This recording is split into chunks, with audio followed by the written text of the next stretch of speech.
Salmo 127. Nós vamos falar um pouquinho sobre Deus, o edificador das nossas vidas. Eu vou ler o texto, você pode acompanhar. Eu vou estar usando aqui a Nova Almeida atualizada. É a versão que eu tenho utilizado nessa série de mensagens. Salmo 127, cântico de peregrinação de Salomão. Diz assim o texto das Escrituras: se o Senhor não edificar a casa, em vão trabalham os que a edificam. Se o Senhor não guardar a cidade, em vão vigia a sentinela. Será inútil levantar de madrugada, dormir tarde, comer o pão que conseguiram com tanto esforço. Aos seus amados, ele o dá enquanto dormem. Herança do Senhor são os filhos, o fruto do ventre, seu galardão. Como flechas na mão do guerreiro, assim são os filhos da sua mocidade. Feliz o homem que enche deles a sua aljava, não será envergonhado quando enfrentar os seus inimigos no tribunal. Até aqui. Vamos orar mais uma vez. Obrigado pela tua palavra e obrigado pela oportunidade que temos de estar aqui, estudando a tua palavra. O Senhor já recebeu o louvor e a adoração do seu povo, não porque nós sejamos dignos de louvar, mas porque o Senhor é digno de receber. E essa mesma graça, Senhor, que faz com que o Senhor nos receba na sua presença sem nos fulminar, é a graça que nós lhe pedimos para que o Senhor se revele a nós. Revele o teu querer à nossa vida nessa manhã, para que nós sejamos edificados e moldados de acordo com o poder da tua palavra, em Cristo Jesus. Amém e amém. Esse é o 8º sermão da nossa série, irmãos. Série de 15 sermões, que vão do Salmo 120 até o 134, que são os cânticos de peregrinação ou salmos de romagem. Já falamos aqui, e é muito importante que a gente sempre relembre, que esses cânticos, esses salmos eram cantados pelo povo de Israel, enquanto eles faziam as suas peregrinações a Jerusalém. Faziam isso pelo menos 3 vezes ao ano, nas festas dos tabernáculos, de Pentecostes e da Páscoa. Para eles era uma grande alegria, e enquanto eles iam subindo a Jerusalém, eles iam declamando, cantando esses salmos, relembrando a ação de Deus na vida deles, em libertá-los ali do cativeiro babilônico, em permitir que eles pudessem celebrar ao Senhor em Jerusalém, mas eles também relembravam como Deus queria que eles lidassem com cada uma das situações da vida. Esses salmos falam de alegria, de tristeza, de clamor, de perdão, fala de pecado, fala de restauração, fala de fé. E todos esses assuntos também permeiam a nossa vida nos dias de hoje. Lembrando sempre que nós também estamos numa grande peregrinação. Nós já falamos que a nossa peregrinação, ela é bipartida. Ela é em uma etapa semanal, onde nós saímos aqui para irmos à segunda-feira ao nosso trabalho, onde nós temos que vivenciar as coisas que recebemos do Senhor, e trabalhamos na expectativa de voltar à casa do Senhor e celebrá-lo, e cantar louvores a Ele. Esse deve ser a alegria do povo de Deus, de falar, que bom que eu posso estar na casa do Senhor, para ouvir a palavra do Senhor, o meu prazer está lá, aqueles irmãos que estão ali, os santos que há na terra, são os notáveis, eu tenho prazer de estar com aquele povo. Essa é uma das partes da nossa peregrinação, mas há uma estrutura maior. Fazemos também parte de uma estrutura de peregrinação muito maior, que é aquela na qual nós estamos juntos caminhando para Jerusalém Celestial. Até aquele grande dia em que chegaremos aos portões da grande Jerusalém, os nossos pés irão parar e nós falaremos, chegamos aqui, o Senhor nos conduziu até aqui. Nós estamos nessa peregrinação e esses salmos nos ensinam como experimentar da graça, da bondade do Senhor e como nós podemos vivenciar cada uma das situações da vida que nós passamos aqui, na nossa peregrinação, enquanto nós não temos esse encontro eterno com o Senhor. Já falamos também que alguns comentaristas dividem esse grupo de 15 salmos em 5 trilogias, e cada uma dessas trilogias tratam de um assunto estanque. Nós já vencemos 2 dessas trilogias e hoje estamos no meio da 3ª trilogia. A primeira, que vai do Salmo 120 ao 122, narrando a subida. O povo começa em aflição, eleva os olhos para os montes, de onde vem o socorro, e o Senhor cuida deles na estrada, e eles chegam para Jerusalém para louvar o Senhor. A segunda trilogia fala de uma fé crescente. Uma vez que eles precisam confiar no Senhor, eles recebem a misericórdia que vem do céu. Salmo 123, eles são guardados pelo Senhor, e eles são aqueles que confiam no Senhor, são como o monte de Sião, inabaláveis, no Salmo 125.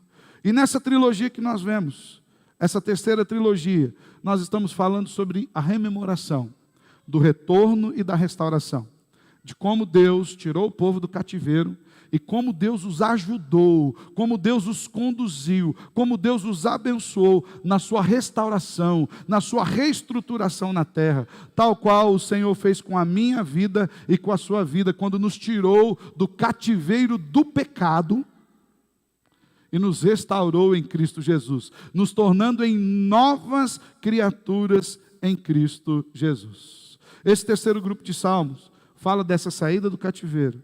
E hoje nós vamos ver sobre como Deus edifica a nossa vida nele.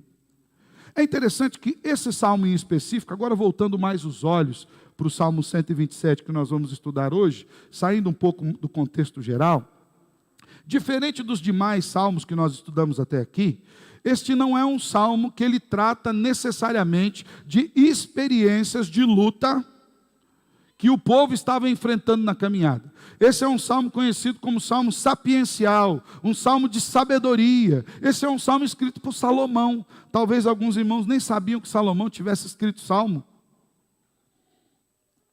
Nós geralmente atribuímos a Salomão os cantares ou cânticos dos cânticos, provérbios e eclesiastes, mas Salomão também escreveu alguns salmos. Enquanto os salmos vistos até agora foram escritos em contextos de luta, de adversidade, ensinando o povo a lidar com as dificuldades no meio da caminhada, esse salmo em específico, 127, provavelmente foi escrito quando Salomão estava edificando o templo de Jerusalém, quando ele estava cumprindo uma promessa que Deus dera a seu pai Davi.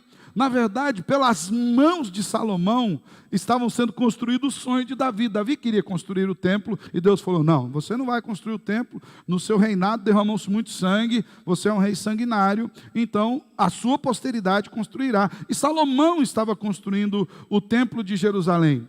E esse salmo, por conta desse contexto, foi adaptado para colocar aqui nos cânticos de romagem. O comentarista bíblico Taylor afirma que, sendo um salmo sapiencial, ele estava preocupado em ensinar, além de princípios cristãos, mas também a prática da observância de aspectos que vão trazer benefício para a nossa vida. Diga-se de passagem, irmãos, nós precisávamos olhar a Bíblia sempre buscando vivê-la na prática. A Bíblia não é apenas, ou melhor, ela não é um compêndio teológico de enriquecimento apenas intelectual.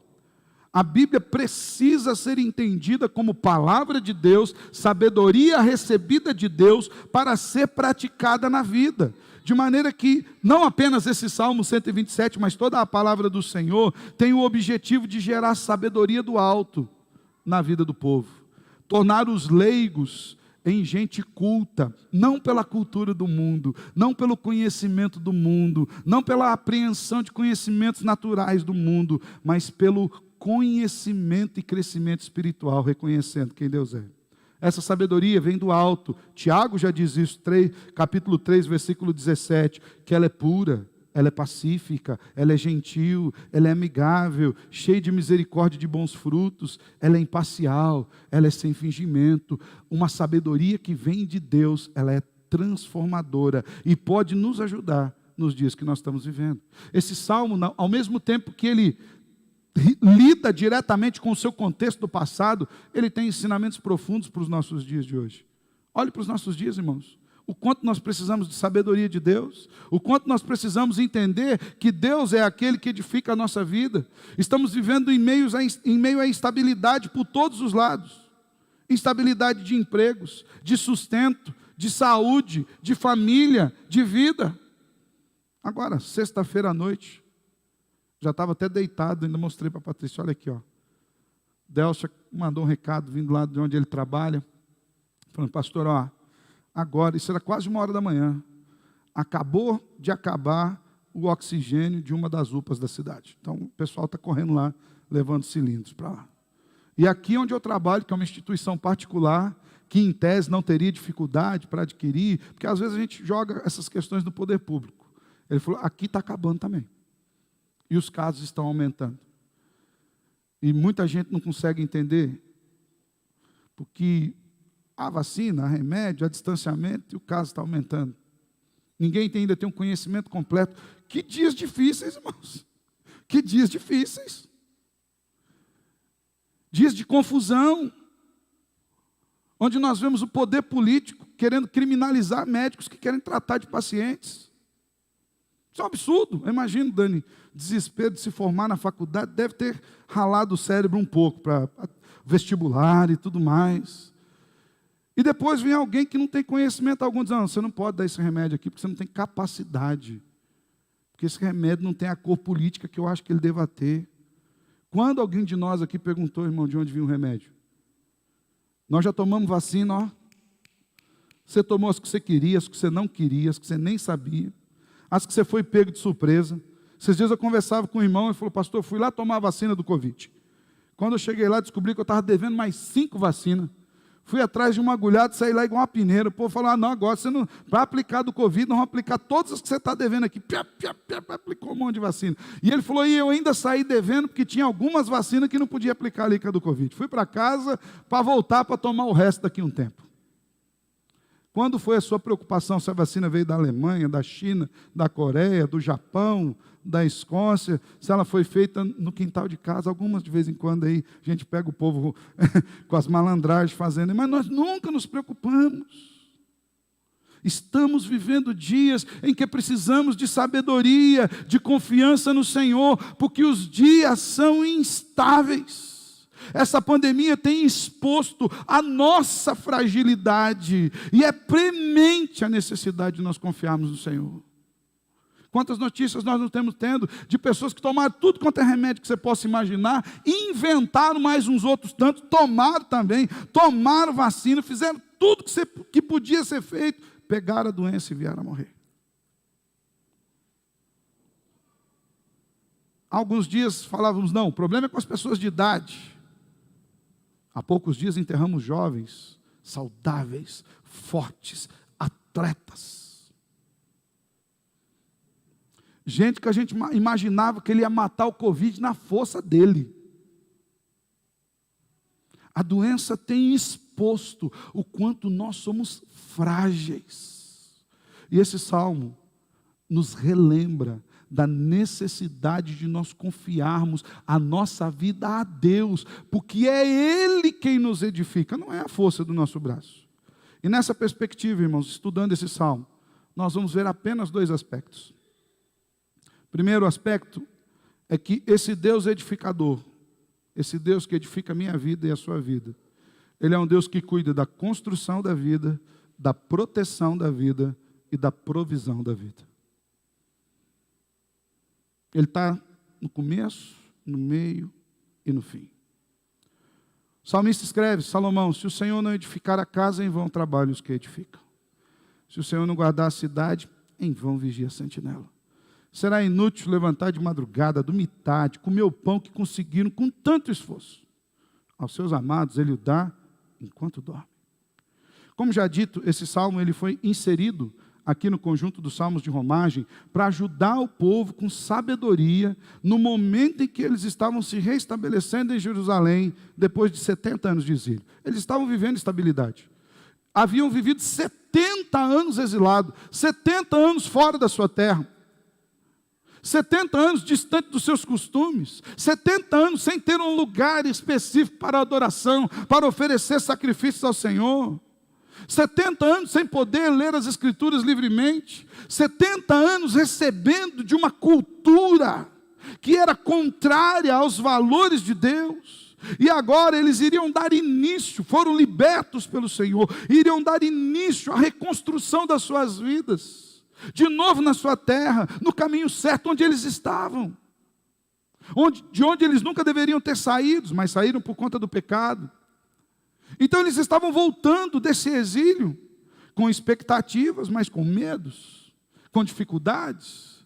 Já falamos que na volta deles, embora Ciro tenha sido uma bênção. Lembra do Salmo 126? Que falou, olha, quando o Senhor libertou a gente ficou como quem sonha. Por que eles ficaram como quem sonha? Porque Ciro não apenas assinou o decreto falando, pode ir, mas eu vou dar guarda para vocês ir, vou cuidar de vocês no caminho, vou mandar gente para ajudar vocês a construir a cidade, vou mandar engenheiro, pedreiro, construtor, eu vou dar uma força para vocês, vou dar uma oferta para vocês construírem o templo.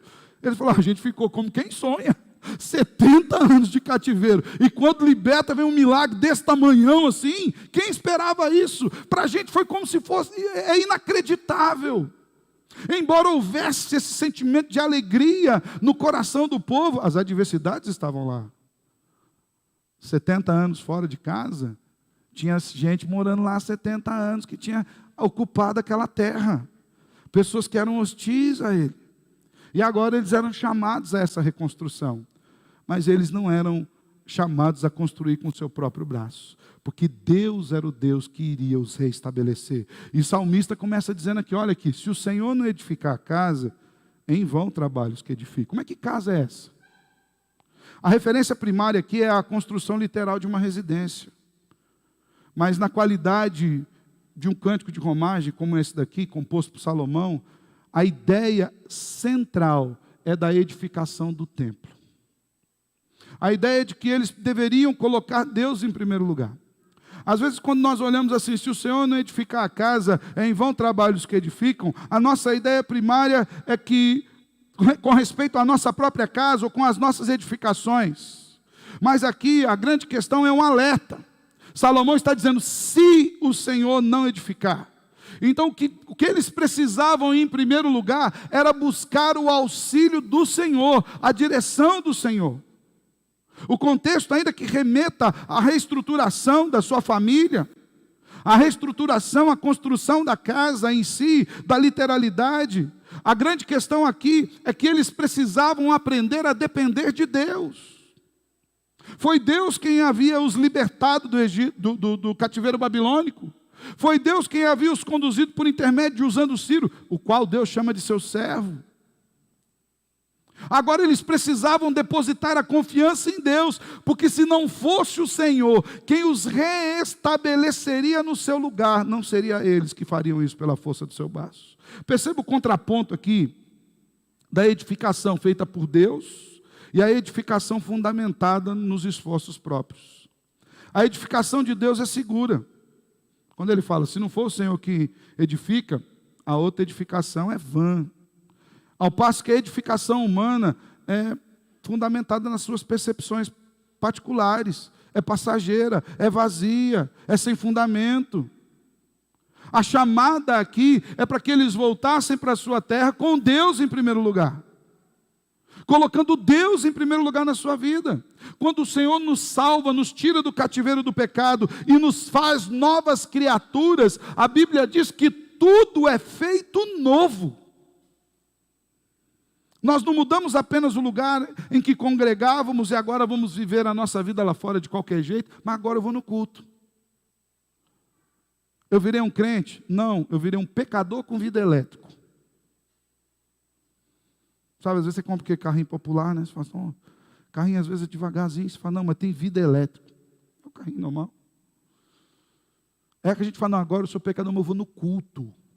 Uai, você só mudou o lugar que você congregava. Deus precisa estar no controle de todas as coisas. A reconstrução do povo deveria se dar a partir da valorização da sua fé. Se o Senhor não edificar a casa, foi Deus quem os libertou. Deus é aquele quem cuidou de vocês na caminhada. Deus é aquele que precisa estar em primeiro lugar nas nossas vidas. Irmãos, muitas vezes nós deixamos Deus de lado também nas nossas construções. Nós temos uma tendência em confiar nas coisas visíveis e palpáveis. E tratamos Deus como um imaginário abstrato. Uma vez que nós não podemos vê-lo fisicamente, não podemos tocá-lo com a palma das nossas mãos, não são poucas as vezes que nós tratamos Deus apenas como um pensamento positivo, sabe? Nós não tratamos Ele na sua pessoalidade, um Deus pessoal. E nós vamos relegando tudo aquilo que é fé para depois. Não, agora eu vou tratar, deixa que eu edifique a minha casa, depois eu peço para Deus ajustar aqui. Deixa eu fazer do meu jeito, depois eu peço a bênção de Deus. Não, porque se eu confiar em Deus vai dar certo. E na vida de muito crente, Deus não passa de um pensamento positivo. Como alguns dizem, Deus não passa de boas vibrações.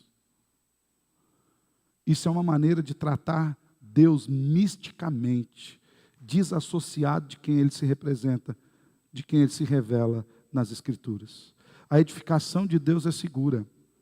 O salmista diz, olha, vocês estão voltando para a sua terra, vocês estão voltando para a sua casa, Deus os tirou do cativeiro, mas se não for Ele quem os edificar aí, se vocês imaginarem que é a força do braço de vocês que pode estabelecê-los na sua terra, isso tudo será vão. E ele diz mais, que Deus não é apenas o que reconstrói, mas é Ele que dá proteção. O povo estava saindo do cativeiro. E o salmista diz o quê? Se o Senhor não guardar a cidade, em vão vigia a sentinela. Isso aqui tinha um sentimento muito forte para eles. Eles estavam voltando para Jerusalém. E Jerusalém era o centro, era a capital de Judá. E todas as vezes que ela sofreu derrotas, foi por conta da sua arrogância, da confiança na sua própria prosperidade, foi por conta do abandono dos cuidados do Senhor. O povo caiu em derrocada, o povo foi levado ao cativeiro quando ele imaginou assim, não, Deus não precisa mais dar força não, eu mesmo dou conta de mim. É assim que a gente peca. Toda vez que a gente solta aí no piloto automático, é um pecado. A vida espiritual é uma vida de busca de Deus. É uma vida de piedade. Piedade é o exercício de conhecer a Deus pela leitura da palavra, aproximar-se de Deus em Cristo Jesus pela oração e receber de Deus a graça na sua revelação e ser transformado diariamente. Quando a gente desconecta, a gente fala, não, agora eu já sei, vou para minha conta, dá ruim. A gente não peca quando nós estamos nos submetendo à vontade de Deus. A gente peca quando a gente faz a nossa vontade. Quando a gente faz do nosso jeito. Quem é pai aqui já deve ter ouvido isso do seu filho. Não, papai, deixa que eu faço. Do meu jeito. As minhas pequenas, quando eram mais pequenas, gostavam de comer sozinhas, né? Gostar de comer elas continuam, né? Mas agora não é mais só... agora já aprenderam. Mas quando era sozinha, você ia dar comida na boca. Não, eu como, deixa. Agora não lembro se era a Gigi ou a Isa que fala, deixa. Eu sei, irmãos, que ela comia, mas vou falar um negócio para você. Tinha comida no colo, tinha comida, se o gato passasse lá, tinha comida no gato, no cachorro, no chão, na mesa, na sala. Se você deixasse comer na sala, tinha comida na televisão, em tudo quanto é lugar tinha comida. Mas era do jeito dela. Às vezes nós fazemos assim com Deus. Não, Deus, é do meu jeito. Eu já sou capacitado. Deixa comigo. E a gente sai fazendo lambança para tudo quanto é lado.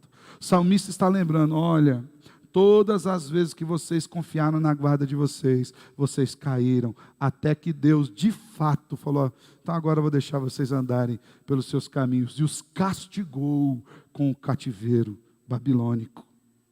Arrogância, prepotência. Se o Senhor não guardar a cidade, não é a sua guarda. Se Deus não cuidar da sua vida, aquele que tem seus dias contados, não é o seu cuidado. Você pode tomar tudo quanto é tipo de remédio. Você pode andar de carro blindado. Se o Senhor falou, vou te levar.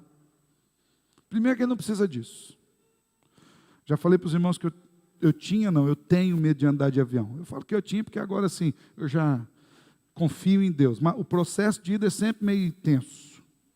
Mas a primeira vez que eu andei de avião, irmãos, estava numa empresa, e eu tinha que ir ao Nordeste, eu fiz de tudo para ir de carro, de tudo que você pudesse imaginar, já tinha combinado tudo certinho, e o patrão trouxe e entregou a passagem. Na época era aquelas passagens de carnê, hoje não existe mais, né?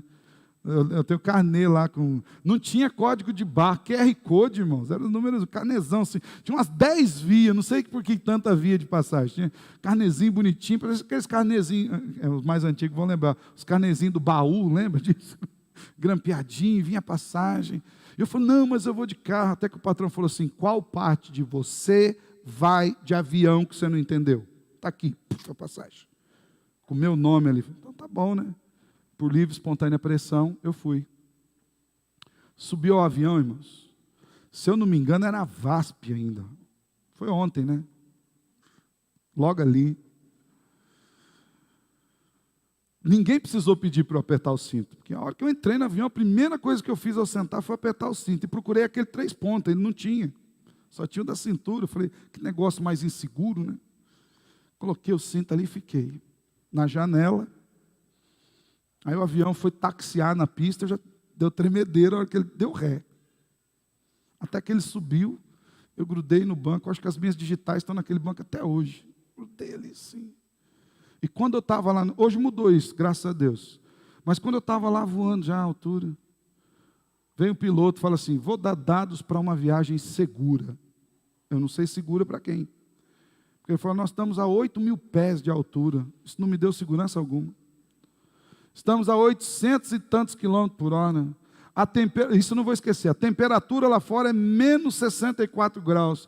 E eu não sei por quê, porque a gente estava indo para o interior. Ele falou, estamos sobrevoando o oceano nesse momento.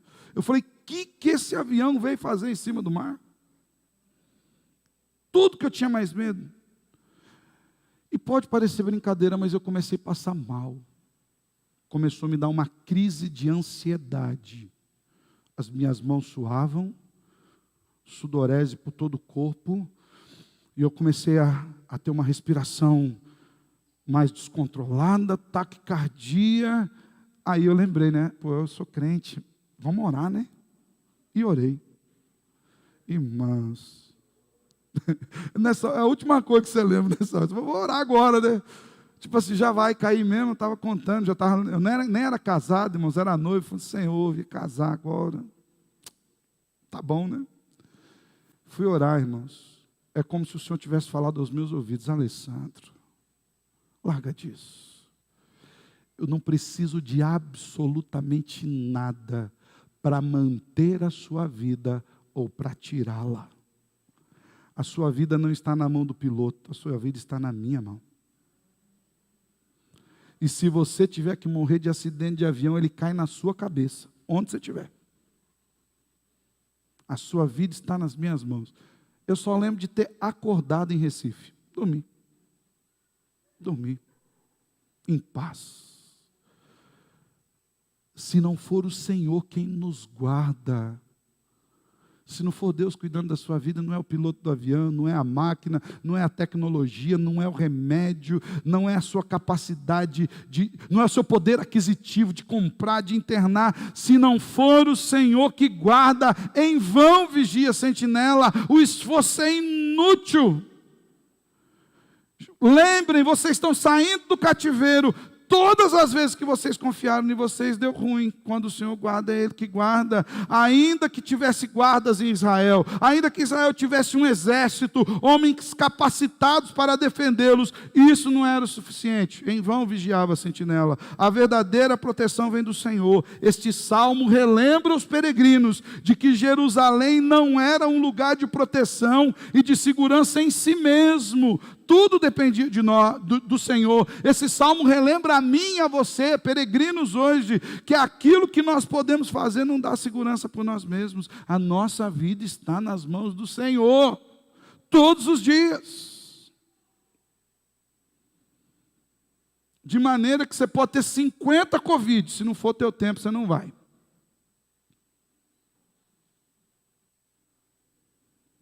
E você pode não ter nenhuma Covid e infartar. Daqui a pouquinho. Não é desejo não, viu, irmãos? É só... Porque às vezes a pessoa fica com medo de sair da igreja.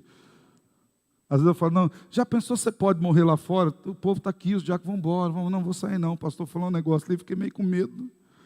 Não é isso, irmãos. A vida está nas mãos do Senhor. Ele tem os nossos dias contados. Mais uma vez nós vemos um contraponto aqui, entre a segurança que nós podemos proporcionar a nós mesmos, com os nossos recursos parcos, com a nossa visão finita, com os nossos poderes limitados, e a segurança que Deus pode nos dar, que é imutável, que é eterna, que não depende sequer da vida física aqui. Deus guarda a nossa alma aqui e para além em Cristo Jesus.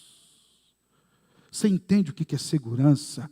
Se o Senhor não edificar, em vão trabalha. Se o Senhor não guardar, em vão vigia a sentinela. Então Deus é aquele que constrói, é aquele que protege, mas também é aquele que dá a provisão e o sustento. Será inútil levantar de madrugada e dormir tarde, comer o pão que vocês conseguiram com tanto esforço. Deus é aquele que dá a provisão de pão, Ele é aquele que dá o sustento. Aqui o contraponto é entre a provisão proporcionada pelas mãos humanas e o sustento dado por Deus. A provisão humana é sempre limitada, é sempre transitória, é sempre inútil. Não importa o que você tenha, um dia vai acabar. E não importa nem quanto você tenha, um dia vai acabar. E quando tudo em nós acabar, o celeiro de Deus continua cheio. Lembra da parábola que o Salvador Jesus contou, Lucas 12, a partir do verso 16 a 21? Um homem teve uma grande colheita. E quando ele viu aquela colheita, ele falou: rapaz, que campos bons eu tenho, que trabalhadores bons eu tenho, como eu sou um cara afortunado, como tem algo, olha só o poder que eu tenho debaixo das minhas mãos, vou construir grandes celeiros, e vou guardar tudo isso, e depois disso eu vou fazer o quê? Vou dizer para minha alma: está sossegada, está tranquila, regala-te, não se preocupe com mais nada, toda a segurança que você poderia ter, eu mesmo te proporcionei, regala-te, descansa. Mas Deus lhe disse: louco, esta noite lhe pedirão a sua alma, e o que você tem preparado, será para quem? Qual bem nós levamos à cova, irmãos? Um único bem, que é o que nos tira de lá, que é a salvação. E esse bem nós não podemos adquirir. Esse bem chegou a nós de graça e pela graça. Qual pessoa, por rico que seja, pode acrescentar 1 minuto a mais na sua vida? Ninguém. O Senhor é aquele que dá provisão. Perceba que o texto pressupõe 2 trabalhadores. Veja bem, quando fala que o Senhor dá provisão, Ele não está dizendo, então, agora vamos parar de trabalhar, ficar de braço cruzado, vamos decorar o hino nacional brasileiro e viver deitado eternamente em berço esplêndido. Não é isso. A ideia é de 2 trabalhadores, que trabalham com afinco, que sua camisa, que sua testa. No entanto, um confia no Senhor, o outro não.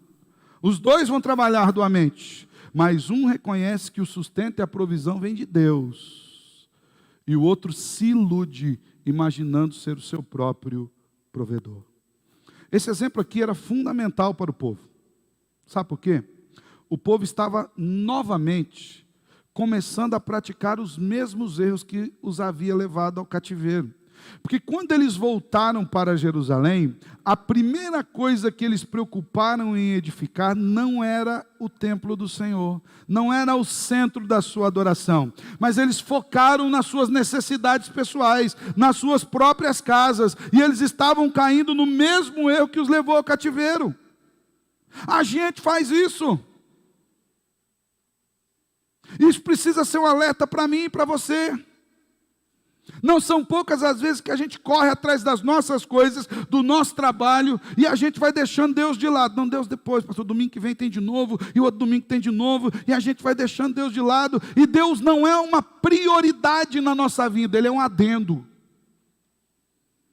Ele não é o lugar da nossa habitação, como diz o salmista do Salmo 84, o pardal encontrou casa, a andorinha encontrou ninho. Senhor, eu encontrei os teus altares, o Senhor é a minha habitação, o Senhor é o meu lugar.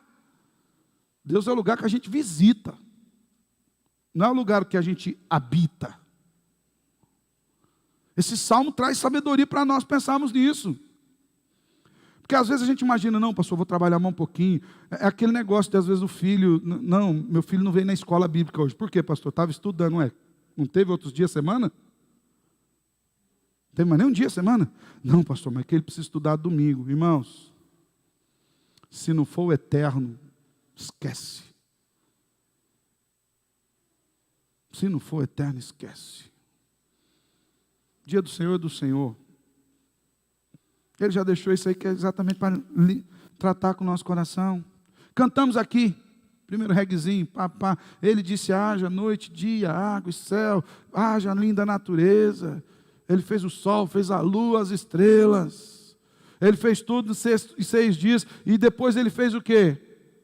Foi descansar. Você acha que Deus estava cansado no fim da criação? Você acha que no fim da criação Deus colocou um versículo assim, #sextou? Você acha que assim no fim da criação Deus falou, rapaz, mas deu um trabalho isso aqui, estou cansado, vou estender uma rede no Éden agora, de boa. A Bíblia diz que ele não se cansa, não se fatiga, muito pelo contrário, ele faz forte cansado, ele renova o vigor daquele que está caindo pelas beiradas. Sabe por que Deus descansou? Como diz a canção, para nos ensinar a descansar nele. E o descanso, irmãos, lá do Éden, não tem a ver apenas com o descanso e guarda do dia do Senhor aqui. Guarda o que eu vou te dizer, o descanso do Éden é apocalíptico. Como assim, pastor? É o Éden. Porque o descanso do Éden remete ao nosso descanso, ao anseio do descanso eterno com o Senhor. Você entende? O salmista está dizendo aqui, olha, em vez de edificar a sua vida na espiritualidade, vocês foram edificar para vocês mesmos. Vocês foram correr atrás daquilo que é de vocês. Lembra de profeta? Por que vocês estão gastando dinheiro com o que não é pão, gente? Por que vocês estão correndo atrás? Exatamente é nesse momento aqui, em que o povo tinha saído do cativeiro, estava se restabelecendo na terra, e em vez de edificar o templo do Senhor, para que eles adorassem ao Senhor em primeiro lugar, eles foram edificar as suas próprias vidas. É nesse momento que Deus levanta o profeta Ageu. Lá no capítulo 1, dos versos 2 a 6, olha o que Ageu diz ao povo. Nesse momento, aqui, assim diz o Senhor dos Exércitos. Ageu 1, de 2 a 6. Esse povo diz, ainda não chegou o tempo em que a casa do Senhor deve ser reconstruída. Ou seja, a gente saiu do cativeiro, temos coisa para fazer para chuchu. A casa do Senhor não é prioridade agora, vamos deixar para depois. Versículo 3 de Ageu 1. Por isso a palavra do Senhor veio por meio do profeta Ageu, dizendo, acaso é tempo de vocês morarem em casas luxuosas, enquanto este templo permanece em ruínas? Portanto, assim diz o Senhor dos Exércitos, considerem o que tem acontecido com vocês. Olha o alerta de Deus, vocês estão fazendo as casas de vocês, deixa Deus de lado, vocês acham que está certo isso aqui? Percebam, considerem o que está acontecendo com a vida de vocês. Vocês semeiam muito e colhem pouco. Comem, mas não chega para matar a fome. Bebem, mas isso não lhes dá para ficarem satisfeitos. Põem roupa, mas ninguém se aquece. E o que recebe salário, recebe para colocá-lo numa sacola furada. Vocês estão correndo atrás do vento de novo. Acabei de tirar vocês do cativeiro. Vocês simplesmente pularam de uma gaiola para outra. Da opressão dos inimigos para a opressão do próprio pecado. É importante isso, irmãos. É por isso que Salomão anima-os a voltarem-se ao Senhor. E Salomão faz isso de uma maneira muito especial. Porque olha só, ele fala assim, olha, irmãos, vocês estão voltando aí, presta atenção, é inútil levantar de madrugada, dormir tarde, comer o pão que vocês conseguiram com tanto esforço. Deixa eu falar um negócio para vocês, presta atenção aqui, aos seus amados, ele dá enquanto dorme. Aqui, Salomão poderia estar versando sobre uma experiência particular dele com Deus. O termo original para aos seus amados é uma tradução hebraica para Gedidias. E Gedidias é o nome original de Salomão, não sei se você sabia disso. Está lá em 2 Samuel, capítulo 12, versos 24 e 25. Gedidias significa amado de Deus, aquele a quem Deus ama. Quando Davi levou Salomão, que significa pai da paz, Shalomon, para consagrá-lo ao Senhor, Ele foi chamado de Gedidias. Esse é o amado de Deus. Por que ele era esse? E olha que interessante. Então ele falou, olha, eu estou escrevendo, eu, Salomão, aos seus amados, então, ao Gedidias, esse que está escrevendo a você, ele dá enquanto dorme. Por que Salomão diz isso? Quando Salomão recebeu a bênção de Deus, irmãos? 1 de Reis, capítulo 3, versículos 3 a 15. Salomão foi colocado no trono no lugar de seu pai Davi. E a primeira coisa que o seu coração tinha era temor a Deus, e ele caiu num sonho, e o Senhor apareceu a ele num sonho e falou, Salomão, é o seguinte, fui com seu pai Davi, sou com você, pede o que você quer que eu te dou. Salomão falou, Senhor, o povo é teu, o reino é grande demais, a responsabilidade é dura. Irmãos, essas palavras de Salomão me inquietam, e ele diz assim, e eu não passo de uma criança. Não é que Salomão estava dizendo que ele era infantil, que ele não tinha capacidade. Não era isso, não. Salomão estava dizendo assim, eu não consigo me dar segurança, eu não consigo governar porque o povo é teu, a tarefa é grande demais. Então, Senhor, me dá sabedoria. E nesse mesmo sonho, o Senhor falou, visto que você não pediu riqueza, não pediu para aumentar as divisas, não pediu proteção, não pediu para ser o cara, o bam, bam, bam. Eu vou te dar sabedoria, mas vou te dar riqueza, vou te dar proteção, vai expandir o reino, vou te dar todas as coisas. Irmãos, aos seus amados, aos Gedidias, eu estou falando de experiência própria, Salomão está dizendo aqui, Deus dá enquanto você dorme. Você não precisa fazer nada, a mão do Eterno está lá, você está dormindo e Ele continua controlando o universo. Quando você desliga a luz do seu quarto, no controle, desliga a televisão do seu quarto, Deus não dá um pausa no universo, fala, vamos esperar esse povo acordar para a gente pôr para andar. Deus continua cuidando de tudo.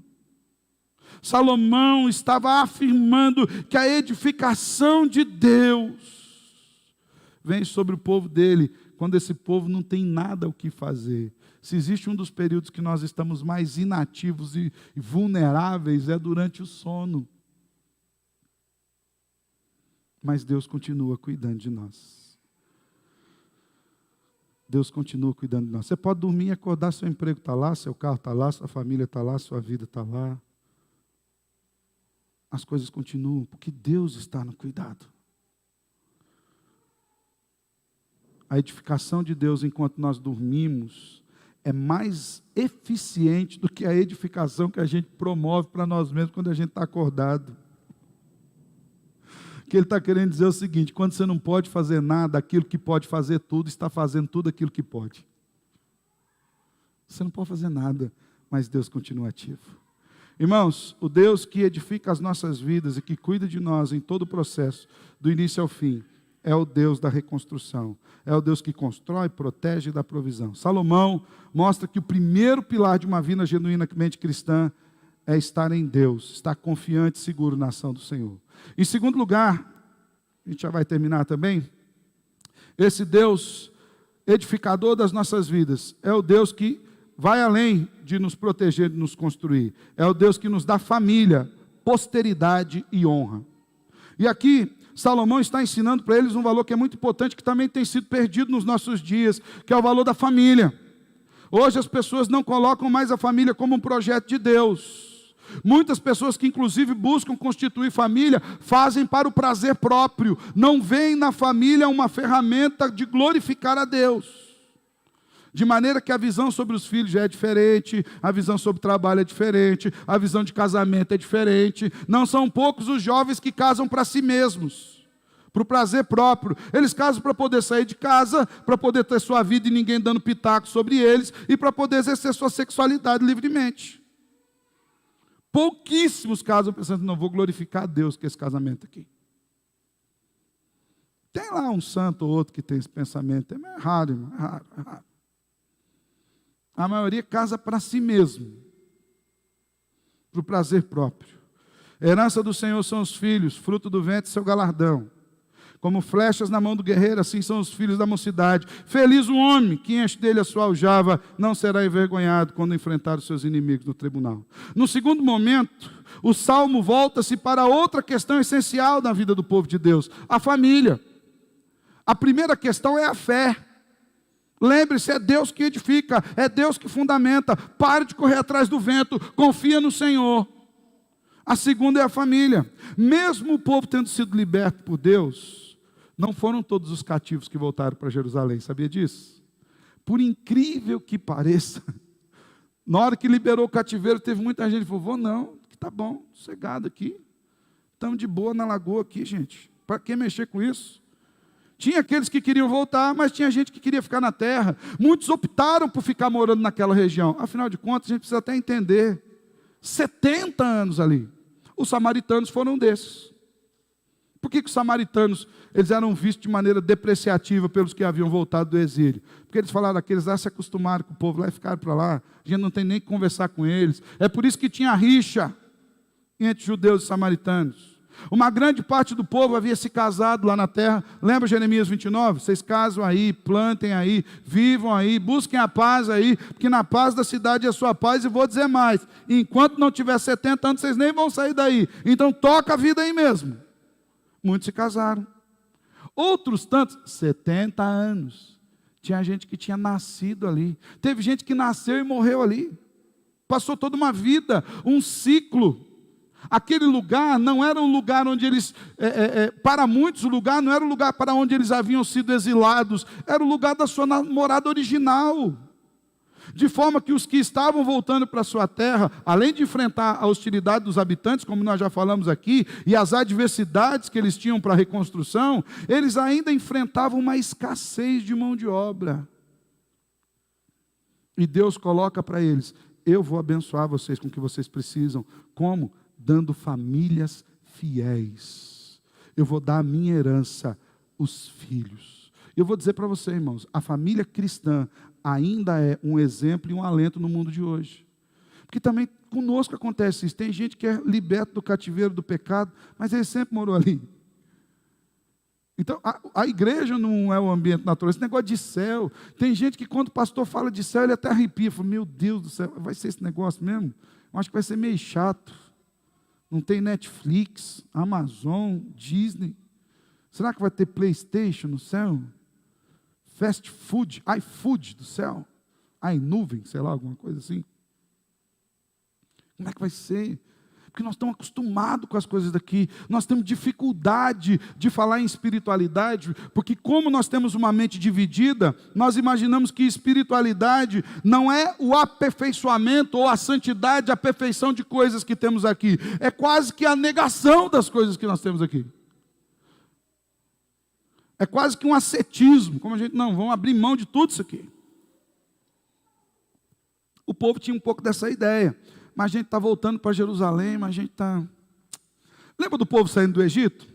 Passou o mar e tal, veio o problema, ele falou, mas lá no Egito, gente, tinha uns alhos silvestres, tinha uma comida gostosa lá do Egito, 400 anos comendo aquele negócio. Eles nem lembraram dos tijolos, eles nem lembraram que não tinha palha, eles nem lembraram da opressão de Faraó. Por que muita gente que vem para a fé cristã, quando enfrenta os problemas aqui do mundo, eles espirra fora? Porque eles falam, mas ali eu estava acostumado, já era o meu ambiente, meu coração estava lá.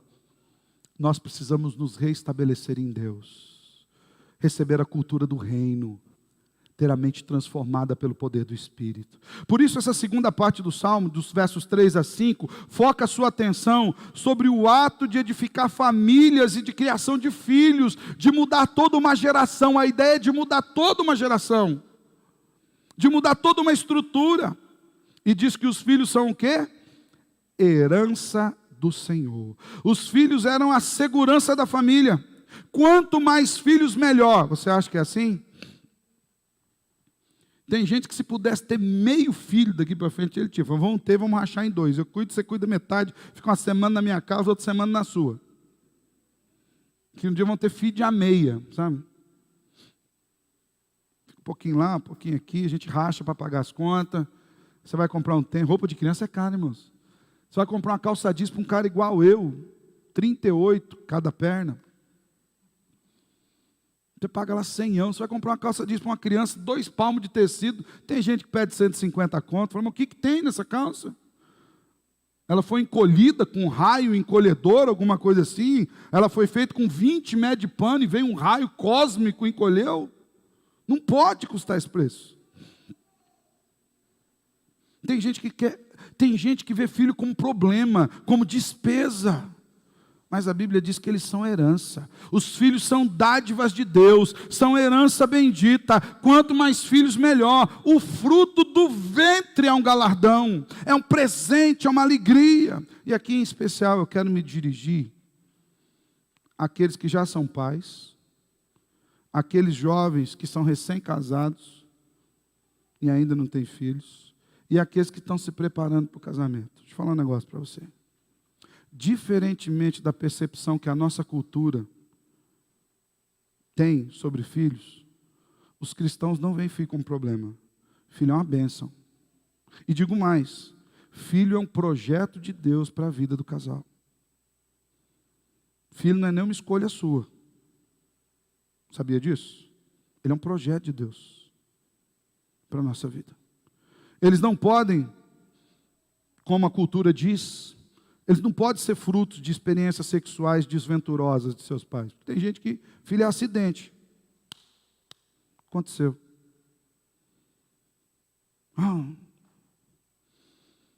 E o pior é que muitas vezes acontece fora do compromisso e da proteção da aliança do casamento. Filhos não são limitadores, nem atrapalham vida e carreira. Eles são a vida. Eles são a carreira. Eles são o nosso diploma. Filhos são bênção de Deus, são propósito de Deus. Os filhos são os bens mais preciosos que nós temos.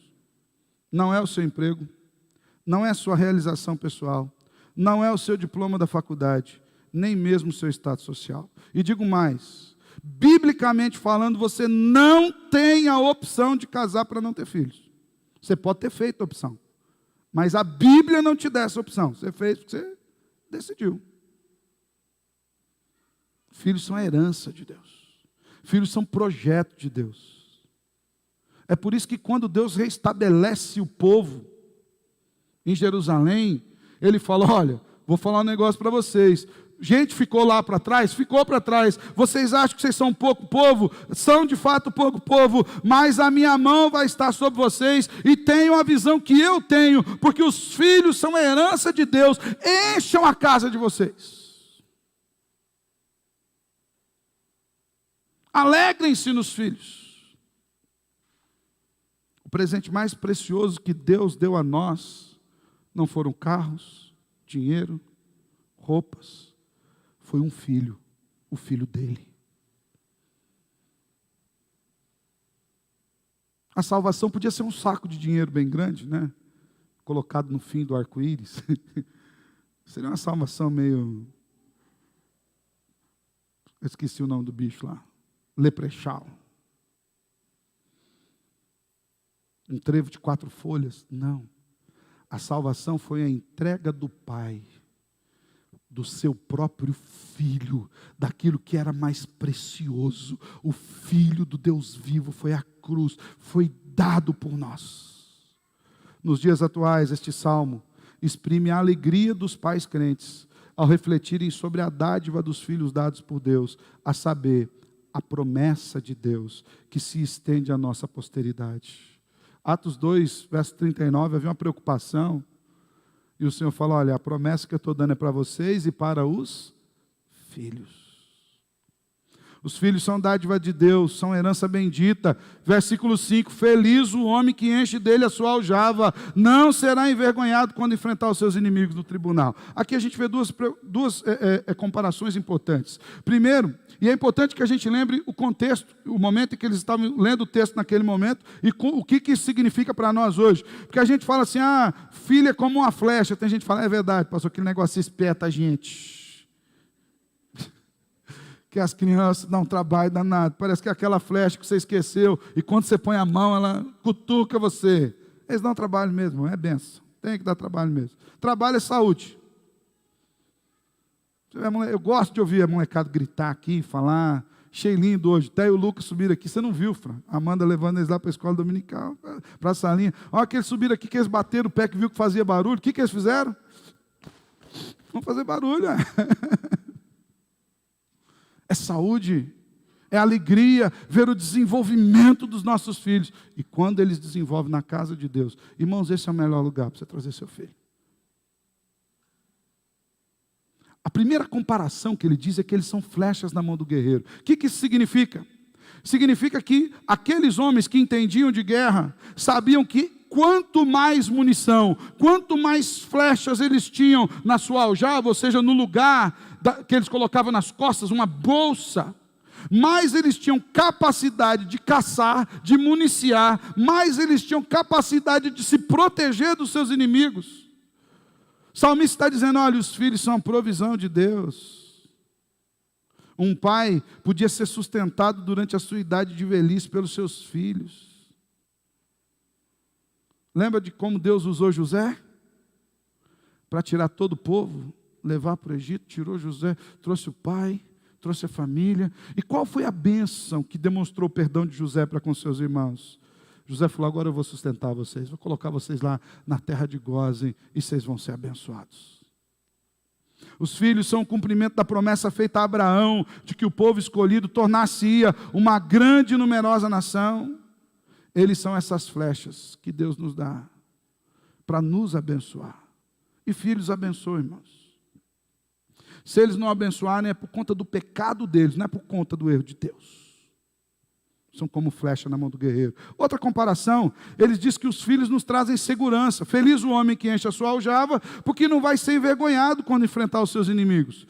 Aqui é muito interessante, quando fala aqui do tribunal, outras versões falam quando forem nos tribunais à porta da cidade. Os tribunais daquele tempo, eles eram ações coletivas, ou melhor, ações públicas, que se davam à porta da cidade. Então, quando alguém tinha algo a pleitear contra outra pessoa, essas duas pessoas iam às portas da cidade, diante de testemunhas, e os sábios, os líderes daquela sociedade, ouviam a acusação e a defesa.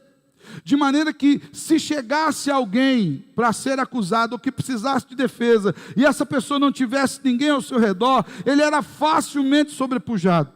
A ideia do salmista aqui é o seguinte: quando alguém pleitear contra você, você vai chegar na porta da cidade e vai chegar você lá, talvez de idade, já franzino, e de repente o cara olha para trás e vê aqueles 10 rapagões, gente grande, forte. Quem são esses? São os meus filhos. Qual que é o problema que tem aí, cidadão? Ele falou, esse rapaz não está sozinho. Esse é um homem que está protegido, esse é um homem que tem família, esse é um homem que está bem guardado. Nós precisávamos ver os nossos filhos assim também. Não é como um investimento no futuro não, viu gente? Minha aposentadoria é ter filho. Vou ter 10, cada um dá um salário, vou ter 10 salários, eu vivo sossegado. Não é isso. Mas é muito mais do que isso. É a companhia, o afeto, o cuidado, é a provisão do Senhor. De saber que Ele nos deu. Irmãos, Deus é quem edifica famílias com harmonia, posteridade e também com honra. Esses homens que eram defendidos por seus filhos eram honrados. Meus irmãos, Deus é o grande edificador da vida cristã. Ele é o único que tem poder de fazer-nos prosperar da melhor forma que existe. Aquela que não depende das nossas posses, não depende das nossas ações, mas depende única e exclusivamente da boa mão do Eterno, enchendo a nossa vida de contentamento e proteção o tempo todo. Isso é muito mais do que dinheiro, isso é muito mais do que posses, é muito mais do que saúde. Deus é o grande edificador da nossa vida e da nossa família, Ele que nos dá filhos, e nós precisamos ter uma visão bíblica sobre isso. Perceba que tudo gira em torno de Deus, nossa vida, nossa família, tudo. O Salmo fala de assumir a responsabilidade para a glória de Deus. Qual a responsabilidade? De confiar nele, o tempo todo. Tal qual o povo precisava de sabedoria do alto, para se dirigir no meio das incertezas do seu momento, de uma reconstrução, nós precisamos também da sabedoria que vem de Deus para as nossas vidas. Essa sabedoria apacenta o nosso coração, nos traz confiança, nos dá segurança e nos dá paz. Lembre-se sempre disso. Duas questões. O Senhor é quem nos edifica, nos protege e nos mantém. O Salvador Jesus bem ensinou no seu Sermão do Monte, Mateus 6,33. Busque em primeiro lugar quem? O reino de Deus, a sua justiça, a primeira edificação na sua vida é na espiritualidade, rumo a Deus, buscando em Deus. E todas as demais coisas serão acrescentadas. Deus é quem edifica a nossa casa, guarda a nossa cidade e nos dá o alimento e sustento diário. A confiança e a dedicação ao Senhor deve ser a prioridade da nossa vida. Em segundo lugar, o Senhor é quem nos dá família, posteridade e honra. Família é um presente de Deus. Salmo 128, vamos estudar semana que vem, versículo 3, diz assim: sua esposa do interior de sua casa será como videira frutífera, seus filhos serão como rebentos da oliveira ao redor da sua mesa. A vida em família é um projeto de Deus para a humanidade. Ele mesmo estabeleceu o padrão de famílias, lá na criação: esposo, esposa, filhos. Esse é o pavimento para a edificação de toda a sociedade.